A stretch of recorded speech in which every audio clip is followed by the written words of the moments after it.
Very good morning scholars. चलिए वही ratio chapter अनुपात उसके और आगे के न्यूमेरिकल्स देख रहे हैं हम। ठीक है, चलिए क्वेश्चन है, यदि A अनुपात B है 3:4, A और B का अनुपात कितना है 3:4, या बराबर करके आप ऐसा लिख दो। A और B है 3:4 और B और C कितना है, B और C का अनुपात है 3:1। ठीक है, AB 3:4 है और B और C का 3:1 है। ठीक, अब देखिए पहले इसके बेसिक मेथड आपको बताते हैं, फिर शॉर्टकट इसका। और निकालना क्या है, ABC। हमें ज्ञात क्या करना है, ABC का अनुपात ज्ञात करना है। ठीक, चलिए अब देखें, ये आपका A अनुपात B है, ये B अनुपात C है। तो ABC, A और B कितना है 3 और 4, ये कितना है 3 और 1। क्लियर। इस अननोन फिगर को हम मान लेते हैं x है। क्या है, x है। चलिए अब क्या करें हम, त्रियक गुणा। तो 3 का गुणा x में किया तो 3x, 4 का गुणा 1 में किया तो 4, तो 3x बराबर 4, तो x बराबर 4/3। यानी ये जो वैल्यू आ रही है वो कितनी आ गई, 4/3। चलिए अब हमारे अनुपात क्या हो जाएंगे, ये हो जाएंगे 3:4:4/3। क्लियर है ये। अब ये ABC के रेशो आ गए। यहाँ पर हमें ये 3 अलग करना है, क्योंकि ये भिन्न के रूप में दिया, फ्रैक्शन फॉर्म में दिया है। तो हम क्या करें, सभी में यदि 3 का गुणा करते हैं तो ये 3 से 3 कैंसिल हो जाएगा ना। चलिए तो ये हम साइड में कर रहे हैं इसको। ये हो गया 3 × 3 पहला, 4 × 3 दूसरा, और 4/3 × 3। ठीक है, 3 से 3 कैंसिल, तो ये हो गया 9, ये हो गया 12, ये हो गया 4, और 3 4 से तो जाएगा तो 9 12 और 4। ठीक है, 9 12 और 4, ये आपका आंसर है। ठीक है, 9 12 और 4। एक बार फिर से समझ लिया इसको। A और B का अनुपात दिया है 3:4, B और C दिया है 3:1। ABC निकालना है, तो A और B कितना है 3 4, B और C कितना है 3 1। तो इस अननोन को क्या मान लेंगे आप, x, y z भी मान सकते हैं। अब क्या करें, त्रियक गुणा करें। 3 का गुणा x में किया 3x, 4 का गुणा 1 में किया तो 4, 3x बराबर 4, तो x बराबर 4/3। अब इसकी जगह फर्स्ट रो में आप आ जाइए, तो 3 4 और उसकी जगह हम 4/3 लिख सकते हैं। ये हमें 3 अलग करना है क्योंकि फ्रैक्शन में दिया है। तो मैथ्स का रूल है कि यदि आप मल्टीप्लाई करते हैं तो इक्वलेंट सभी में करेंगे, ये नहीं कि आंसर लाने के लिए किसी एक में गुणा करते हैं आप। तो 3 का गुणा इसमें भी किया तो 9, 3 का गुणा 4 में किया तो 12, और 3 का गुणा यहाँ करेंगे साइड में × 3, 3 से 3 कैंसिल हो जाएगा, बचेगा 4। 9 12 और 4, ये आपका आंसर आ रहा है। ठीक है, आ रहा समझ में। चलिए अब यहाँ पर ये तो है बेसिक मेथड। अब इसी का आप शॉर्टकट कैसे देख सकते हैं। ठीक है, शॉर्टकट कैसे है वो देखिए जरा इसको।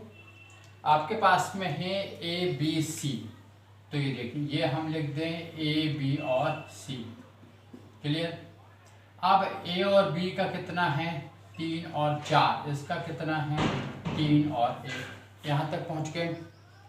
अब हम क्या करें, साइड में ये जो जगह खाली है, इसमें ये इधर खाली है और इधर खाली है, तो यहाँ पर ये फिगर लिख देंगे बाजू वाली, उसके जस्ट अपोजिट भी कह सकते हैं, साइड वाली भी।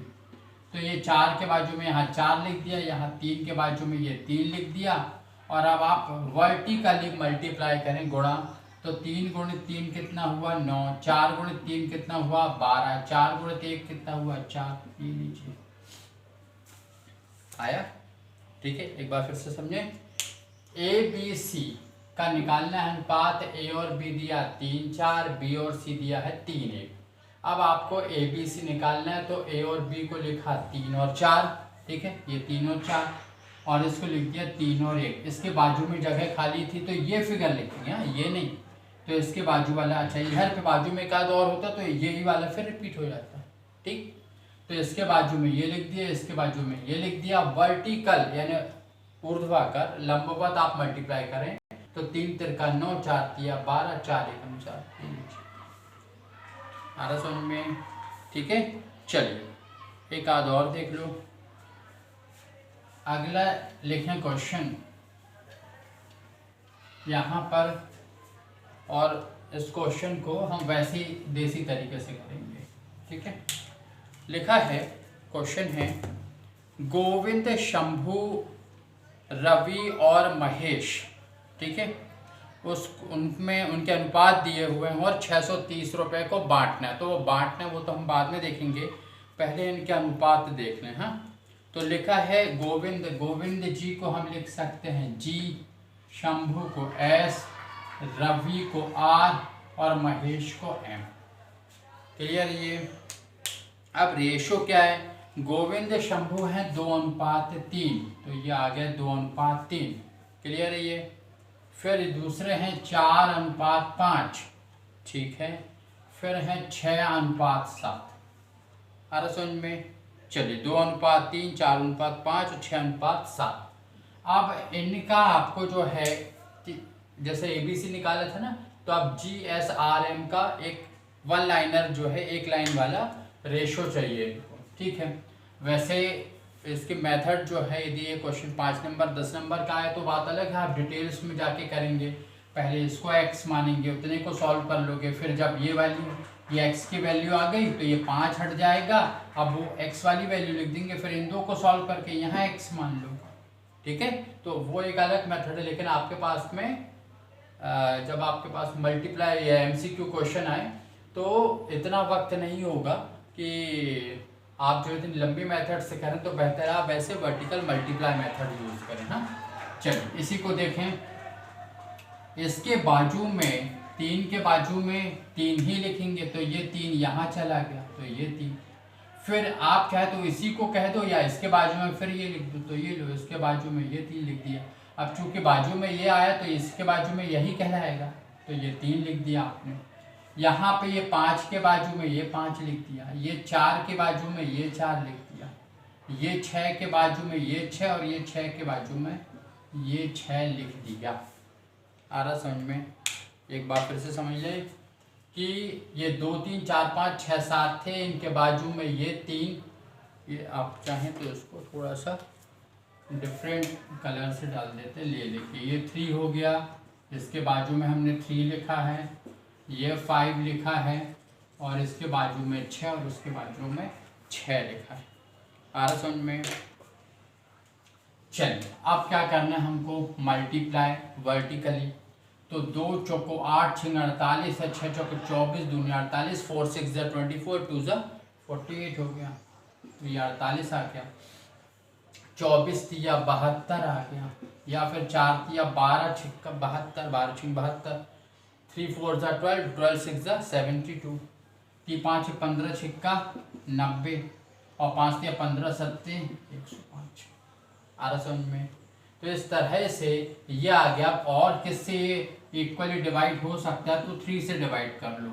ये तो पहले रेशो आ गए, 3 से और डिवाइड कर लो तो 16 तिया 48, 24 तिया 72 होता है, 30 तिया 90 होता है, और 35 तिया 3 तिरका 9, 3 5 15, 35 तिया 105, 16 24 30 35, 16 24 30 35 इज द आंसर। ठीक है, आ रहा समझ में? ठीक है, यहाँ पर एक बार फिर से समझ लें क्या किया हमने। लिखा है गोविंद, अच्छा फिर उसके बाद 630 रुपये के बांटना चाहिए। अब जानते हैं कैसे बांटते हैं, इनका अनुपातों का योग कर दो, योग करने के बाद में आप एक एक का 630 गुणित 16 बटे टोटल, इस तरह से निकाल के आप एक एक का निकाल सकते हैं, जो हम प्रीवियस क्लास में आप देख चुके हैं। इसको समझे कि कैसे कैलकुलेट किया। गोविंद, शंभू, रवि और महेश में अलग अलग अनुपात दिए इनके, गोविंद शंभू के 2 और 3, ये शंभू और रवि के 4 5 और रवि महेश के 6 7। अब हमने क्या किया, इसको वर्टिकल फॉर्म में लिखने पर ये जो बीच में वैकेंट प्लेस आ रहे थे, यहाँ जो खाली जगह थी, इन खाली जगह पे उनके बाजू वाली डिजिट को लिख लिया। तो इसके बाजू वाला ये, इसके बाजू वाला ये है, आप चाहे तो इसको भी ऐसा भी लिख सकते हैं ना। फिर 5 के बाजू वाला 5, 6 के बाजू वाला 6, इस 6 के बाजू वाला 6। ठीक है, इसको भी वैसे ही लिख लो भैया, नहीं तो बाद में कंफ्यूज हो जाएगा क्योंकि ये ऐसा क्यों गया है, ये ऐसे ही गया है, ये जैसा ये गया है ना। ठीक है, वैसे क्या बात तो एक ही रहेगी ना, यही 3 तो रिपीट होना, यही 6 रिपीट होना, ऐसा। चलिए फिर क्या किया हमने, मल्टीप्लाई वर्टिकल करना है। तो 4 दूनी 8 6 48, 4 6 24 दिया 72, 5 6 31 दिया 90, 5 7 35 दिया 5 दिया 15 7 105, ये आ गया। 3 से इक्वली डिवाइड हो सकते हैं और ये 16 24 30 और 35 दिया। आ रहा समझ में कैलकुलेशन? ठीक है, तो इस तरह से है ये क्वेश्चन, फटाफट आप इनको सॉल्व कर सकते हैं। ठीक है, इस तरह से मैं समझता हूँ बनेंगे आपसे ये क्वेश्चंस। फिर उसके बाद में ठीक है, नेक्स्ट क्लास में हम जो है और भी क्वेश्चंस करेंगे और कॉइंस वाले क्वेश्चंस हैं आपके, वो ज़रूर करेंगे। ठीक है, ठीक, थैंक यू।